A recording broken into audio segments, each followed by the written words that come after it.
Good morning. আশা করব তোমরা সবাই খুব ভালো আছো আর সুস্থ আছো। আমিও খুব ভালো আছি। আজ হচ্ছে 31 জুলাই, শুক্রবার। বাজে এখন সকাল 6:30। দেখতে দেখতে এই মাসটাও শেষ হয়ে গেল। এবার পড়ে যাবে হচ্ছে অগাস্ট। আর অগাস্ট পড়ে যাওয়া মানেই ব্যাস একটা পুজো পুজো গন্ধ শুরু হয়ে যাওয়া। কারণ আর হয়তো হাতে 2-2.5 মাসের মতো সময় আছে পুজোর। তো দেখতে দেখতে আবার ঘুরে এলো সেই পুজো। এইবার একদম ফোন খুললেই, ইউটিউব খুললো, ফেসবুক খুললো, যাই খোলো না কেন, একদম সমস্ত সোশ্যাল মিডিয়া জুড়ে পুজো পুজো পুজো, পুজোর কালেকশান, পুজোর কেনাকাটা, পুজোর শপিং, পুজো মানে সমস্ত কিছু পুজোর জন্য আর কি। এবার সব শুরু হবে সব জায়গায়। অলরেডি কয়েকটা ভিডিও দেখলাম যে পুজোর কালেকশান নিয়ে সমস্ত কিছু সব অনলাইনে বিজনেস শুরু হয়ে গেছে। অনলাইন বিজনেস তো সারা বছরই থাকে, কিন্তু এখন পুজোর শুরু হয়ে গেছে আর কি। তো যাই হোক, তোমাদের কার কার পুজোর শপিং শুরু করবে কিংবা কবে করবে কিংবা করলে নাকি আমাকে অবশ্যই জানিও, ঠিক আছে? যদিও ওখানে অনেকটাই দেরি আছে, তবু যদি কেউ শাড়ি ঠাড়ি কিনতে হয় তাহলে তো আগে থাকতেই করতে হয়, কারণ শাড়ির ব্লাউজ বানানোর একটা ব্যাপার থাকে। আমার জানো তো 2টো শাড়ি নতুন রয়েছে, আমি পুজোর উদ্দেশ্যেই আগে থাকতে নিয়ে রেখেছি যে আগে আগে ব্লাউজ বানাতে দেবো। সেই আগে কোথায়, সেই দেখো আলস্য করে করে আর যাওয়াও হয়নি, ব্লাউজ বানাতে দেওয়াও হয়নি, অথচ আরও 1-2 মাস আগেই আনা শাড়িটা, 2খানা শাড়ি, কিন্তু কিছুই করতে দেওয়া হয়নি। সেই দেখো পুজোর মুখেই চলে এলো, এখন দেবো মানেই ব্যাস। এখন গেলেই বলবে এক মাস সময় লাগবে, আর কদিন পরে গেলে তো আর অর্ডারই নেবে না। যাই হোক, অনেক পুজো বললাম, দেখি মাঝখানে একদিন সময় করে একটু যেতে হবে। ব্লাউজ টাউজগুলো বানিয়ে দিতে হবে, শাড়ির ফলস পিকও করতে দিতে হবে। দেখি কবে যাই। ইচ্ছে করে না, সন্ধে হলেই না আর বেরোতে ইচ্ছে করে না একা একা, মানে এইসব কাজের জন্য। হ্যাঁ, দুজনে মিলে বেরোলাম কোথাও তাহলে ঠিক আছে। তো দেখি এর মধ্যে যদি ইন্দ্রের সাথে বেরোই সন্ধ্যাবেলা শাড়ি দুটো হাতে করে নিয়ে বেরোবো, ব্লাউজ দুটো বানাতে দিয়ে আসবো। তো চলো, সকাল সকাল উঠে ঘরের কাজকর্ম, বাসি কাজকর্ম সব সারা হয়ে গেছে। আর ইন্দ্র না, আজকে আমি ওঠার আগেই, মানে আমি জাস্ট উঠেছি 6:15-তে, তখনই ও রেডি, মানে বেরোবে বলে। তার জন্য বাইরেটা যখনও ঝাড় দেওয়া হয়নি, জাস্ট একটু দুয়ারে জল ছিটা দিয়ে দিয়েছি, ও বেরিয়ে গেছে। 9:15। তাতাম খানিকক্ষণ আগে পড়তে গেছে। ওর আজকে ইংলিশ পড়া ছিল। তোমাদেরকে আগের দিন বলেছিলাম না যে ইংলিশ স্যার পড়াবেন না বলেছেন। তো উনি তো একজনের ঠিকানা, মানে একজনের খোঁজ দিয়েছিলেন। তো উনি সেম জায়গাতেই, সেম টাইমে, সেম ডে পড়াবেন। তো বাকি ওনার যত স্টুডেন্ট আছে সব ওনার কাছেই গেছে। তো তাতান বললো তাহলে আমিও যাই। তো আজকে প্রথম গেল ওনার কাছে। তো ওই একই জায়গাতেই পড়া, একই দিনে একই তারিখে। তো ইংলিশ পড়তে গেছে। আর এখানে আমি একটু আটা মাখলাম আমার আর তাতানের জন্য। এই যে আগের দিনের সোয়াবিন রয়েছে, ওইটা দিয়ে রুটি খাবো সকালে। তো এখন করবো না, মেখে রাখলাম। তাতানের রাস্তা এখনও ঘন্টা দেড়েক বাকি আছে, ও আসলে রুটি করবো। ওখানে বাসনের গামলাটাও তুলে রাখলাম, পুজো এখনও আসেনি, তবে সময় হয়ে গেছে আসা। ও এসে ওর মতো বাসন মাজবে, আমি এখন এডিট করব। 2 দিন ধরে আবার ভিডিও দিতে একটু লেট হচ্ছে। প্রথম দিন লেট হয়েছে আমার কারণে না, প্রথম দিন লেট হয়েছে আপলোডের প্রবলেম হচ্ছিল, কিন্তু কালকে আমার কারণে লেট হয়েছে। কালকে আমার একটু সময়, এডিট ফেডিট সব হয়ে গেছিলো, শুধু আপলোড করার সময়টা পাচ্ছিলাম না। কিন্তু আজকে দেখি আবার টাইম মতো দেবো। বেজে গেছে 10:30, আমার এডিট হয়ে গেছে, আপলোড হয়ে গেছে, সব হয়ে গেছে। পূজাও কাজ করে দিয়ে বেরিয়ে গেল। আমিও এখানে টেবিল পরিষ্কার করে ফেললাম, এখানে বাসন সব গুছিয়ে রেখেছি, এখানে কিছু সবজি বার করেছি, এগুলো আজকে রান্না করব, ঠিক আছে। আর এখানে আমি আটা মাখা নিয়ে বসে আছি, তরকারিটাও গরম করে ফেলেছি, সোয়াবিনের তরকারিটা। তাতান এই সময় অন্যদিন যখন ইংলিশ আগে পড়তে হতো এই সময় চলে আসতো, কিন্তু আজকে আসছে না। এখন নতুন টিচার, উনি কি দেরি করে পড়াচ্ছে নাকি আমি আবার আসার সময় 2-3টে জিনিস দায়িত্ব দিয়েছি যে আসার সময় নিয়ে আসবি ঘরের জিনিস, তো তার জন্য দেরি হচ্ছে নাকি জানি না। এদিকে খিদেও পেয়ে গেছে, আর ও তো সেই সকাল থেকে না খেয়ে গেছে। আজকে যে 2টো বিস্কুট খাইয়ে দেবো আমার মাথাতেই নেই, ভুলে গেছি। তো ও আসুক তখনই রুটি করবো। আমি ওদিকে রান্নাঘরে সবজি নিয়ে ছড়াতেও পারছি না, আমি যে সবজি কুটতে বসবো এখানে তো ছড়িয়ে ছিটিয়ে যাবে, তারপর আবার রুটি করতে অসুবিধা হবে। পড়ে গেছি মুশকিলে। তার মধ্যে আজকে জামা কাপড়ও কাচা হয়নি, সকালবেলা জল ছিল না ট্যাঙ্কিতে। মানে আজকে যার চালানোর ডেট তার কোনো এটা ফল্ট নয়, এটা হচ্ছে আগের দিন আমাদের 2 বেলা করে মোটর চালাতে হয়, যারই ডেট থাকুক না কেন, মানে সকালে আর রাতে। তো রাতে যদি কেউ না চালায় তাহলে এরকম সকাল সকাল জল শেষ হয়ে যায়, আর সেটা পরে গিয়ে পরের দিন যার চালানোর ডেট তার ঘাড়ে গিয়ে।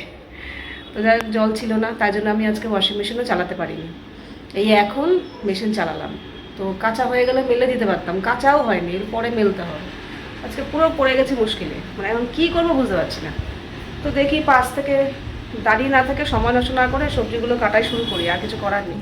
ভাবলাম এই সকালটা সময় নষ্ট করে লাভ নেই, আমারই পরে বেলা হয়ে যায়, তার থেকে এই সাইড দিয়ে একটু সবজি কাটা শুরু করি। একটু অসুবিধা হচ্ছিল ওইটুকু জায়গার মধ্যে, কিন্তু তবু কেটে নিয়েছি। অনেকগুলো সবজি কাটা হয়ে গেছে আমার, অলরেডি কাঁঠাল দানা কাটা হয়ে গেছে। এখন ঝিঙে কাটছি, তবে হ্যাঁ ভেন্ডিটা কাটা হয়নি, ওটা পরে কাটবো। এই ঝিঙে কাটতে কাটতেই তখনই তাতান ঢুকে পড়েছে। তো জিজ্ঞাসা করলাম যে এত দেরি হলো কেন? বললো এই স্যার পুরোপুরি একটু দেরি করে ছেড়েছে, মানে আগের স্যার আরও আধা ঘন্টা আগে ছাড়তো, এই স্যার আধ ঘন্টা পরে ছাড়লো। তো আমার নতুন স্যার কেমন লাগলো? বলে হ্যাঁ ঠিকই আছে, সুন্দরভাবে বুঝিয়ে পড়াচ্ছে, বুঝতে পেরেছি। আমি দেখ ঠিক আছে, ভালো হলেই ভালো। আর আগের স্যার যেটুকু যেখানে গিয়ে শেষ করেছিল এখন পুরো অন্ধকার হয়ে গেছে। আজকে মুগ ডাল রান্না করব।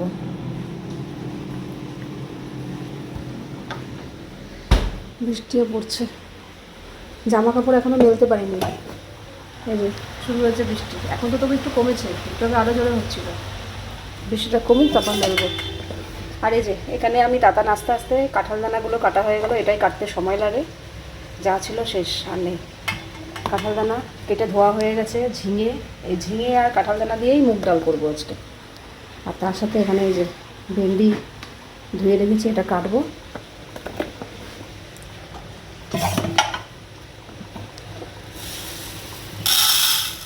একরকম ডাল খেতে সবসময় ভালো লাগে না, একটু ঘুরিয়ে ফিরিয়ে করলে ডালটা ভালো লাগে।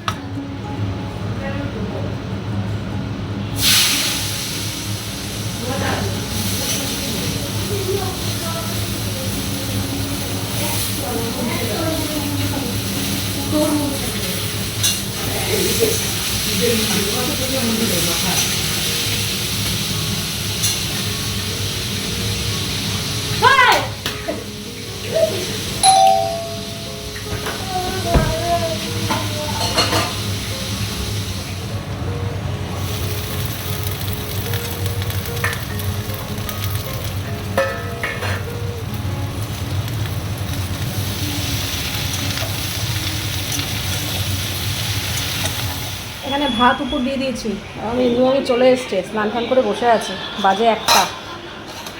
এই যে ঝিঙে দিয়ে আর কাঁঠাল দানা দিয়ে মুগ ডাল করেছি, কাঁঠাল দানা সব তলায় পড়ে রয়েছে। এই যে ঝিঙে আর কাঁঠাল দানা দিয়ে মুগ ডাল। কালকে একটু বাঁধাকপি ছিল, ওটা গরম করলাম। আর ডালের সাথে হচ্ছে ভেন্ডি আলু ভাজা। স্পিকার অন করে মোবাইল দেখছি, মানে এত জোরে আওয়াজ। আর এই যে এখানে আগের একটু বাসি ডাল ছিল, সেটাকে আজকে শুকাবো। তো ডাল শুকনো অবধি মনে হয় না ও সময় দেবে, ওকে খেতে দিয়ে দিই, এটা করে রাখি। বাজে এখন দুপুর 1:30, আমার ওদিকে রান্নাঘর পুরো ছড়ানো ছিটানো। ইন্দ্র খেয়ে এই বেরোলো, কিন্তু একটু নিচে বাবা মার ঘরে যাচ্ছি। বাবা ফোন করে ডাকলো কি ব্যাংকের ব্যাপারে, কিছু বুঝতে পারছে না কি একটা। ইন্দ্র খেয়ে দিয়ে বেরিয়ে গেছে, তখন 1:30 বাজে। তারপরেই আমি নিচে গেলাম, ভাবলাম থাক এই কাজগুলো পরে এসে করবো। বাবা ফোন করলো কি ব্যাংকের থেকে কিছু একটা মেসেজ এসেছিলো, বুঝতে পারছিল না, মানে একটু কনফিউশনের মধ্যে ছিল, তাই ডেকেছি। তো যাই হোক হয়ে গেছে সলিউশন। আর এদিকে ওখান থেকে 1:30টার সময় গেলাম, আর আমি ওপরে এসেছি 2টোর সময়, একটু কথা বলছিলাম। 2টোর সময় এসে গ্যাস মুছলাম, তারপরে জামা কাপড়ও না আজকে মেলতে দেওয়াই হয়নি, এই এখন এসে মিললাম। দাদা এখন যাচ্ছে কম্পিউটার ক্লাসে। আসার সময় ডিম নিয়ে আসবি কিন্তু।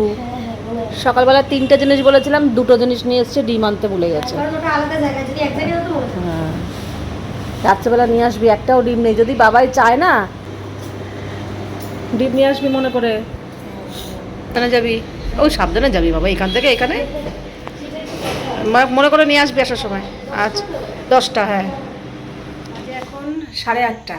তাতান কম্পিউটার ক্লাসে যাওয়ার পর একটু বসে 10 মিনিটের মতো মোবাইল দেখেছি, তারপরে উঠে আধা ঘন্টার মতো হাঁটলাম, হিটে ঘাম ঝরিয়ে বারান্দায় একটু ফ্যান চালিয়ে বসলাম, রাস্তার লোকজন দেখলাম, মাইন্ড ফ্রেশ করে তারপরে চুল টুল একটু আঁচড়ে এই যে এখন চা নিয়ে বসবো। ওখানে দুধটা বার করে রেখেছি, দুধ জাল দেবো। গতকাল আমার বাবু দুধটা দিয়ে গেছিলো, কিন্তু কালকে আর জাল দেওয়া হয়নি, ফ্রিজে রেখে দিয়েছিলাম, তো আজকে জাল দেবো। তবে দুধ আজকে লাগবে না, কিন্তু জাল দিয়ে রেখে দেবো, তারপরে রাতে রান্নাবান্নার দিকে যাব। আজকে ইন্দ্র দুপুরবেলায় বলে গেছে রাতে চাউমিন করতে। মাঝখানে কদিন রাতে রোজ রুটি খাওয়া হতো, আবার বন্ধ হয়ে গেছে। এখন বলো এইসব খাবার করলে কি আর নিজের জন্য রুটি খেতে ইচ্ছা করে? কিংবা দাদার জন্য রুটি করলে কি ও চাউমিন ছেড়ে রুটি খাবে বলো? সব কটাই করে ফেলবো। অনেক দিন রাতে রুটি খাওয়া হয় না জানো তো, বেশ কয়েকদিন খুব সুন্দর সিস্টেমে চলছিল, আর ইন্দ্রও খুব সুন্দর মানছিল যে হ্যাঁ রাতে রুটি আর কিছু না। ও হয়তো ভাত খেত কিংবা অন্য কিছু খেত, কিন্তু আমরা রুটিই খেতাম। আবার সেই সিস্টেমটা বন্ধ হয়ে গেছে, রাতে রুটি খাওয়াটা না আমার খুব জরুরি আর খুব ভালোও লাগে। তাতানও খায়, কিন্তু এবার দেখো ঘরে যদি এরকম একটা ভালো কিছু রান্না হয়, এগুলো ছেড়ে কি আর রুটি খেতে ইচ্ছা করে না, কেউ খাবে বলো তো? তো বাধ্য হয়ে যাই হোক, ঠিক আছে। কিন্তু আজকে আমার চাউ খেতে একদমই ইচ্ছা করছে না। চাউ সেদ্ধ হয়ে গেছে, আর এখানে আলু পেঁয়াজ আর কাঁচা লঙ্কা কাটা হয়ে গেছে, শুধু এই দিয়েই করতে বলেছে। তো সব রেডি করে রাখলাম। ওরা এখনও কেউই আসেনি বাড়িতে, আগে থাকতে ভাজবো না, ওরা আসুক তারপরে গরম গরম চাউ করব। চাউ ভাজতে তো অতটা সময় লাগবে না, রেডি করে গুছিয়ে রেখে দিলাম। তো কিছুক্ষণ বসেছিলাম বলতে একটু এদিক ওদিক করছিলাম, তখনই দেখলাম তাতান চলে এলো প্রথমে। তো ও এসে বললো মাম করে ফেলো, আমি তাড়াতাড়ি করে খেয়ে শুয়ে পড়বো। তো সবে জাস্ট গ্যাসটা জ্বালিয়ে কড়াইটা বসিয়ে সবজিগুলো দিয়েছি, মানে আলু পেঁয়াজটা ভাজা হয়েছে, তখনই দেখলাম ইন্দ্রও চলে এসছে।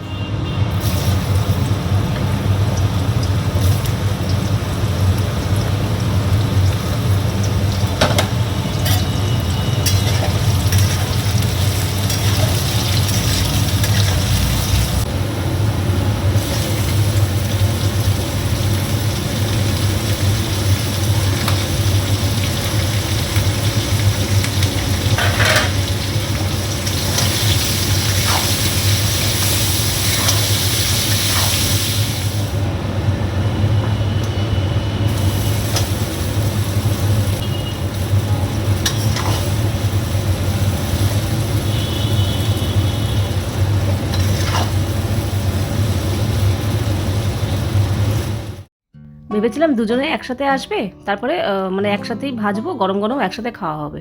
তো এই তাতান বললো খিদে পেয়ে গেছে, তো বাধ্য হয়ে করতেই হলো। তো দেখলাম না, ইন্দ্র ভালো সময়ই চলে এসছে। কিন্তু আবার এটাও ভাবছিলাম যে চলে তো এসছে, এখন আবার এসে চা জল খায় নাকি কি জানি না। তো দেখলাম না, আজকে চা জল খায়নি, এসেই হাত পা ধুয়ে খেতে বসেছে। আর এদিকে আজকে অনেক বেলা করে জামা কাপড়গুলো মেলেছিলাম জানো তো, নিচে গেছিলাম, ওই জামা কাপড়গুলো বেলা করে কাচা হয়েছিল। তো আর মেলা হয়নি, আর ভুলেই গেছি, বেমালুম ভুলে গেছি, মনেই নেই। ওই 1:30টার সময় যে নিচে গেলাম দুপুরে বাবা মার ঘরে, ওপরে আসলাম 2টোর সময়। এসে গ্যাস ট্যাস মুছে স্নান করতে যাব, বারান্দায় গামছা আনতে গেছি, তখন দেখি এ বাবা আমার তো বারান্দা ফাঁকা, জামা কাপড়ই মেলা হয়নি। ওই তখন জামা কাপড় মেললাম, কিন্তু আজকে জামা কাপড় শুকিয়ে গেছে জানো তো, একটু সব তুলে ফেললাম। কারণ আজকে বেলা শেষে না বেশ ভালো রোদের তাপ ছিল, রোদ উঠেছিল, যার জন্য সমস্ত জামা কাপড় শুকিয়ে গেছে। বাজে এখন 11টা 25, এই খাওয়া দাওয়া কমপ্লিট হলো, যে যার মতো শুতে গেছে।